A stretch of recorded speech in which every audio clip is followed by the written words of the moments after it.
our best players need to play better. I'm sitting there looking at, some of our, our single digits out there missing tackles, and that's not supposed to happen. But it did happen again. The Owls are exposed under the bright lights of Friday night football at the Link. I'm Hayden Bandel, live from Edinburgh Golson Hall. A 55-point loss. Just how bad is that number? A little history lesson coming up from Temple's Friday night loss under the lights. I'm Sam Covone, live from the studio set. As Temple looks up at the pack in the AAC, there was lots of movement from the top tier. I'll fill you in later on in the show. Inside the Nest is live, and it starts right now.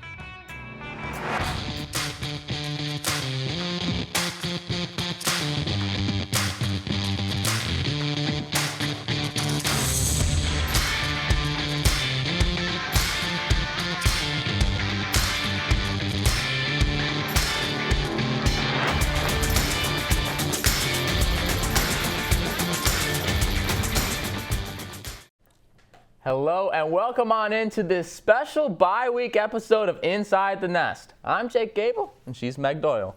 The Owls are off this coming weekend, and after a really rough Friday night at the Link, this bye week is much needed. Let's revisit the drubbing that was under the lights in South Philly. The Owls taking on the Mustangs under the Friday night lights on ESPN. First possession for SMU at about midfield. Quarterback Preston Stone fumbles, forced by DeJuan Black, also recovering it. Both defenses holding up SMU with the ball. 7 minutes left in the first. Stone showing off the cannon, airing it to Jordan Curley for 43 yards. A few plays later, Jalen Knighton up the middle for the touchdown. 7-0 SMU. After a 3-and-out for Temple, SMU on the goal line again. Stone throws this one sky high to Jordan Hudson, coming down with the touchdown catch. Second quarter, RJ Maryland in the end zone. Things are getting ugly, 21-0. Hudson with the reception. Skirt makes Tywan Francis miss for the first down. Field goal up, field goal good for Colin Rogers. Owls blanked in the first half, 24-0. Down by 24 at the half, the Owls are looking to get their first points on the board. Forrest Brock now in at QB. The Owls' first drive of the second half is 3-and-out. This is followed by a punt return touchdown by Roderick Daniels for 67 yards. This puts SMU up by 31. Temple does not respond with another 3-and-out, but the Mustangs find the end zone again with Stone's 21-yard rushing touchdown. Temple gets into scoring territory, which sets Camden Price up for a 37-yard field goal, but he misses. This SMU has a chance for a 41-yard field goal by Colin Rogers, which is good and puts the Mustangs up by 41. Temple again forced to a 3-and-out, and again SMU gets into scoring territory. Jordan Hudson rushes 7 yards into the end zone. Just when you think it can't get worse, a Temple pass that is intercepted at its own 38, and the ball is back in the Mustangs' hands. This sets them up for one last scoring drive and a shutout win over the Owls, leaving the Link 55-0. We saw the highlights. Let's break down those stats. Third-string quarterback Forrest Brock played for the first time as an Owl after being brought in after the half. Brock completed 7 out of 15 passes for 60 yards and 1 interception. Joquez Smith had 4 rushes for only 19 yards. Ian Stewart saw the field for the first time this season and finished with 2 receptions for 27 yards. The differences between Temple and SMU's performance is quite dramatic. Quarterback Preston Stone threw 23 for 36 for 300 yards and 2 touchdowns. He was also selected as one of the 8 quarterbacks this week to make the Davey O'Brien Great 8 list. Running back Jalen Knighton had 15 touches for 64 yards and 1 touchdown. Wide receiver Romello Brinson finished with an impressive 5 receptions for 87 yards. 3 straight games, 3 straight losses to the state of Texas. Temple lost to UTSA, North Texas on the road, and now add the SMU Mustangs to the list. 3-12 in their last 15 meetings with teams from the Lone Star State. Outscored by over 100 points in these past 3 games, and the last time Temple beat a Texas team, 2018. That was 2 coaches ago under Jeff Collins. Another Temple loss means another unpleasant post-game news conference for Stan Drayton. There was no good news coming from the Link after a game on Friday. Coach Drayton knows his team is ready for the bye week. It's time to get healthy and a time to evaluate all that is going wrong between the lines. The truth of the matter is we got to get some guys back. We're a beat-up football team. We're a beat-up football team, and I got to be very, very smart in how we get our guys back. So one thing I will say is that we will address the issues that are taking place on the football field from an execution standpoint. And, hey, the one thing I love about this football team is I know they're not going to give up on the fight, and nor am I. We're not going to hang our heads down, and, we're going to really address this film thoroughly, and we're going to find a way to get the things better that need to get better, and we'll take that time in the bye week to address those issues. We can't wait till game week to do that. We got to really address some of that in the bye week, but we got to get some guys back. No, I think it's a lack of execution. Defensively, they did a great job. I mean, they had a nice little third down package where they mugged those linebackers and they heated our quarterbacks up a little bit, and found some wrinkles in our protection and took advantage of that. And credit to them, they were able to get home on our quarterback in those situations and put us in some tough situations. I tell you what, we got to do better on first and second down, to prevent those situations. And, that efficiency took a step backwards today, So, again, those are the kind of things as we go into the bye week, we got to find out what our players can do the best, given our personnel, and make sure that we play into their strengths and try to find a way to get the ball on schedule, keep us out of those tough third down situations. I mean, Jake, where do I even begin? You heard Stan Drayton say it was a lack of execution, and I could not agree more. The Owls were shut out in a conference game for the first time since 2001. 2001. I mean, most of the players on this team weren't even born yet for that game. Exactly. I mean, on top of that, the Owls have now allowed at least 40 points for the 5th game in a row. And we're more on the topic of bad records. The Owls have now allowed 500 total yards for the 3rd game in just 4 games. I mean, that's unexcusable, and they're now moving on to the 3rd worst defense in terms of points per game in the entire country, and then moving on to the offense. I know they didn't have E.J. Warner, but that is just not an excuse to score 0 points. You have to come away with some points, even if you have your 2nd or 3rd string quarterback. I completely agree with you. The Owls are really hurting without E.J., but if we did want to find one positive from this game, it was Temple's first forced turnover since September 9th. Is that really a positive, though? I mean, I know they broke the streak, and it was a streak that would have been historic because it tied the program's longest streak without a turnover for 4 games straight without one, but that just means they're doing what they're supposed to be doing. So I don't know if that's really a positive in the end. I agree with you there. Now, Temple only had 12 first downs. SMU had triple that amount with 36. I mean, it just goes to show how poor of a game Temple offense had. They only had 131 total offensive yards, 24 rushing, and 107 passing. Patterson had a 47% completion rate, 6 for 14 for the first half. That might have contributed why Stan decided to take him out. And we saw Forrest Brock. He made his first appearance as an Owl. And I don't know, what do you think about his performance? I think it didn't really change much. I mean, we didn't see any points with Patterson or Brock, so I really just think that it was just something Stan Drayton was trying out. I agree. I mean, it couldn't have gone much worse in that game. And as with all home games, we had our crew there. Inside the Nest beat reporter Hayden Bandel was live at the game Friday and is now live at Edward Olson to share his perspective of what he saw. Hey, Hayden. Thanks, Meg. With the status of E.J. Warner up in the air all week, Temple was unsure if its QB1 would even play. Ultimately, the sophomore quarterback was still in concussion protocol. But even if he was in uniform, it's hard to see one player help a team overcome a 55-point loss. Coming into the season, the Owls had one goal they wanted to complete together, which was to win the AAC title. But halfway through conference play, and reality has set in. The Cherry and White are still trying to win a conference game and sit in last place in the 14-team field. It's Saturday in Philly! We can all do everything a little bit better right now. Temple was expecting to take a step in the next direction in Stan Drayton's second year, But instead, the Owls have dropped their first 4 conference matchups for the second straight time. And it's not just the losses, it's the way Temple is losing.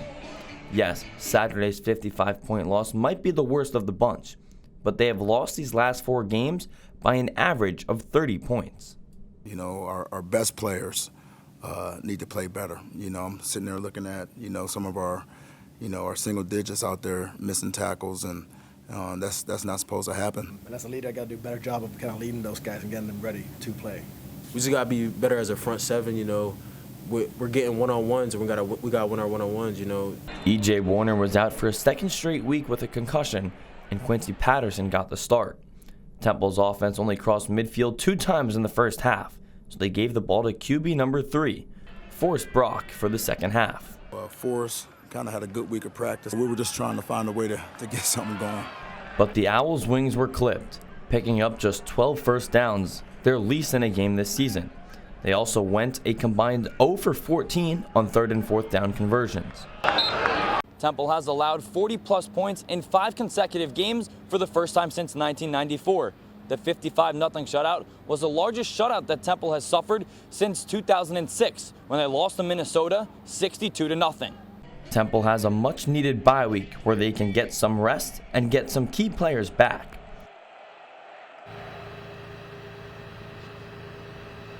The Owls will look to use their bye week to rest up for the final 4 games of the season. These next 4 games are huge for the seniors, who will leave their impact on their legacy here on North Broad. Reporting live from Edward Golson Hall, I'm Hayden Bandel. Megan, Jake, back to you. Thanks, Hayden. After receiving a historic beatdown from SMU, we have to comb through the film with a much more critical eye. You know the drill by now. It's time for Snapshot. My play's up first, and it's the first of 2 pass interference calls on Jalen McMurray. He is going to hold his receiver all the way into the end zone, basically tackling him before the before the ball even gets to him. Jalen McMurray had a very poor game, and his 2 pass interference calls led to 2 touchdowns for SMU. For my play, I have SMU's punt return touchdown. This was Roderick Daniels' 67-yard punt return touchdown, the first punt return touchdown for SMU since 2013. You see he is moving to find that end zone. We're going to watch it back one more time. Right from the punt, he catches that just short of the 35, and he dodges the Temple, anyone in red, left and right, and they cannot get their hands on him, and he takes this all the way home. Yeah, but that's it for the SMU game that's being put in the past, and so is Snapshot as we head into our first break. Coming up after the break, we're bringing on a special guest. Stay tuned. Welcome back. Now that the Owls only have 4 games left in conference play, let's reflect on what their season has looked like so far. Temple has a 2-6 record, the only wins coming from Akron and Norfolk State. That means the Owls have yet to win in conference play.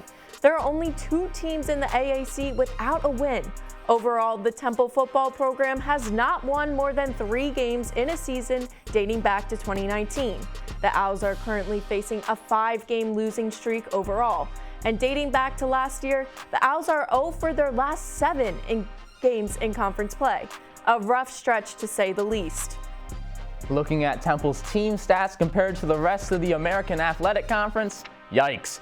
The only major category they aren't bottom 4 in the conference in is their passing offense. They are worse in the conference in both points allowed per game and turnovers, with just 1 interception and 2 fumbles. The Owls are tied with Stanford for the fewest number of turnovers in all of FBS.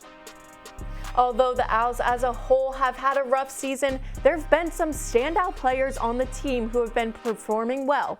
Quarterback 1 E.J. Warner has a 56% completion rate for the season, averaging an impressive 290 yards per game.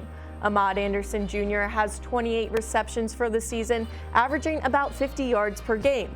Tywan Francis consistently performs well for the Owls with 42 solo tackles and averaging 4 tackles for loss for 9 yards.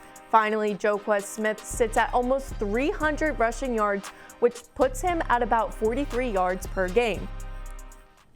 Usually at this point in the show, we hear from head coach Stan Drayton. But with this bye week, Drayton takes the week off. So we're going deep into our playbook for the next best thing. We welcome on in a man of many titles, WHIP radio general manager, sports editor at the Temple News, and staff writer at Owl Scoop, Declan Landis. Thanks for coming on, Declan. Guys, thanks for having me. All right, we're going to jump right into this discussion.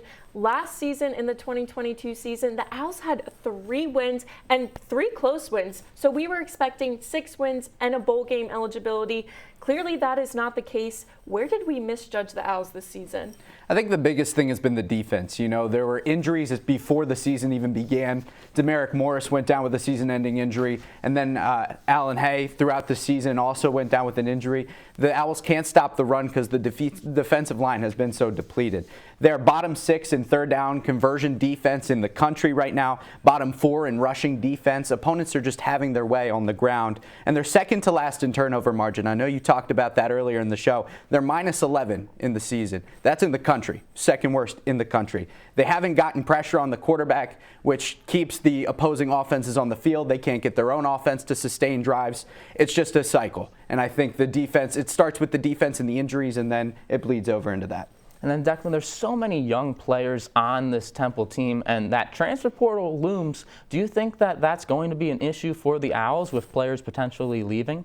I think it's an issue for every team in the country almost. I mean, it's so tough because each player has their own individual story and own individual way of thinking. And I think the biggest question for Owls fans is, where will E.J. Warner end up? Will he stay at Temple? Obviously, he came to Temple because of his relationship with Danny Langsdorff, in big part, you know, with Langsdorff coaching his older brother. I think that'll be the question this offseason, and, you know, things will go from there. I think one person that Owls fans can look forward to, though, next year, Joquez Smith. Maybe they get some more offensive linemen out of the portal and really bolster that. Now, Rod Carey was fired after just 3 seasons, including 2 really rough seasons. When does Stan Drayton get in the hot seat? I think the biggest difference between Rod Carey and Stan Drayton sitting here right now today is Rod Carey's control of the program. You know, there were players leaving before their senior day. There was a lot of toxicity in information that was getting out to the public. Where Stan Drayton, you know, the players seem to be playing hard for him. They seem to like him. I think he gets at least 4 years to get his players into the program and really get the product that he wants to get on the field before we're talking anything for hot seat. So that's kind of my idea of what I think is going to happen. But yeah, I think it's at least another couple years. All right, Declan, thank you so much for coming on today. Thanks for having me.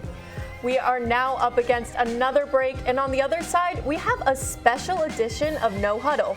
It's one that allowed you at home to vote. The viewers have spoken when Inside the Nest returns. Welcome back. You know our classic No Huddle segment, but for this, we wanted to switch it up a little bit. We took to Twitter or X and asked you, the viewers, to grade different parts of the Temple football program.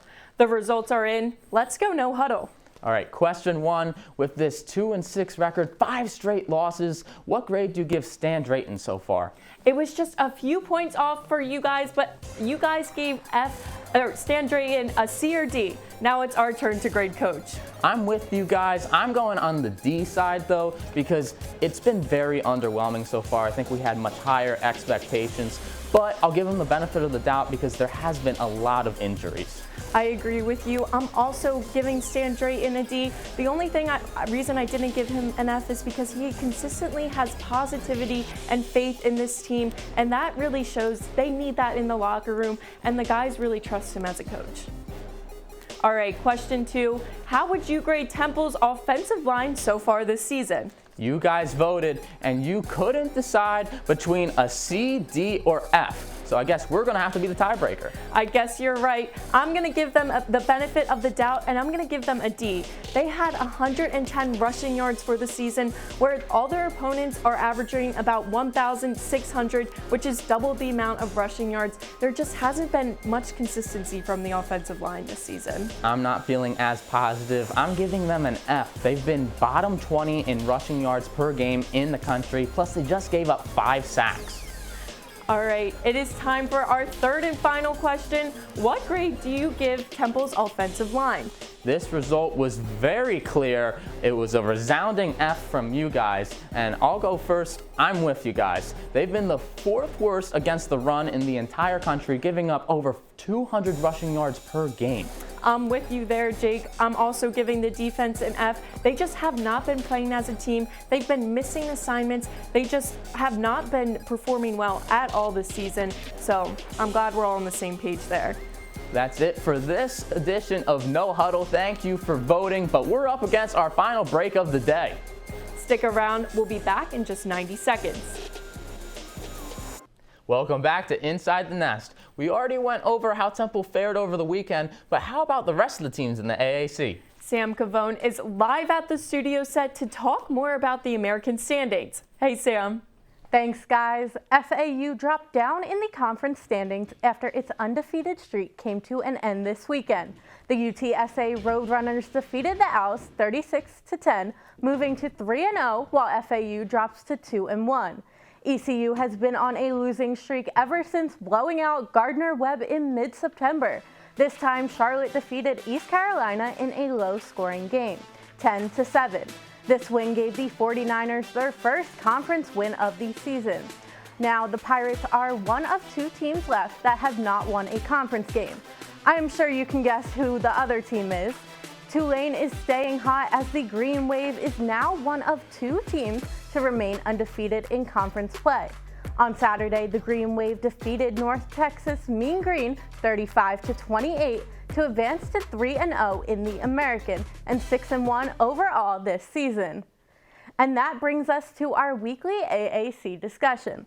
My standout game this week just happens to be that Tulane versus North Texas game. Hey, Sam, welcome onto the desk. Now tell us more about this standout game. So the Green Wave had home field advantage in this matchup, and when you look at the match, their total yards matched up. Tulane had just 439 yards passing, and North Texas had 426 passing yards. But when it came to their passing and rush yards, they were completely different. The Mean Green dominated passing yards, and they had 443 yards compared to the Green Wave's 194. Now, on the other hand, Tulane had 245 rushing yards, and they were able to hold North Texas to just 83 yards. Well, thank you so much for coming on today, Sam. We really appreciate it. That's all the time we have for today. Make sure you're keeping up with us on socials at Al Sports Update for all things Temple Sports. For our show producers, Jacob Smedley and Chloe Gessing, and everyone on the Inside the Nest crew, that's all for this week. We'll see you next week at noon on TUTV.